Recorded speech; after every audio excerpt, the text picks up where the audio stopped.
Assalamu alaikum. My name is Yusuf Bashir Qureshi. I'm from Karachi, Pakistan. And this is my first experience in Iran. And what a beautiful, beautiful, beautiful experience it is. Right now we are at the tomb of Saadi. And I would like to recite something from Saadi. Saadiya Rooz-e Azal, Husn wa Turk nadal. Aql o danish hamada mard nahi Iran hai.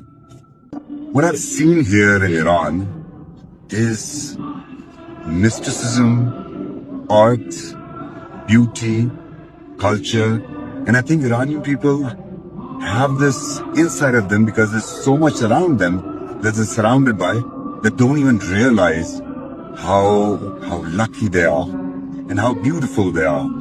And they think it's just normal. It's not normal. It's very special that you have.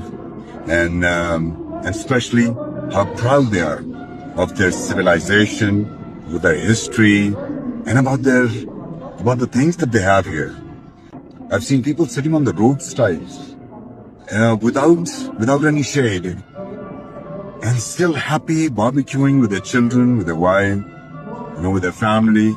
It's a very family-oriented place. So it's been an amazing experience, and what hospitality that I've seen here, that I've not seen anywhere amongst any people. So thank you so much for giving me this experience from the Roza of Imam Raza now to Saudi and the other Buzurg that are here. In these few days, I've learned so much and seen so much that I feel cultured myself being here. So bless you all. बहुत सारा प्यार, बहुत सारे फूल और ढेरों दुआएं. खुदा हाफिज.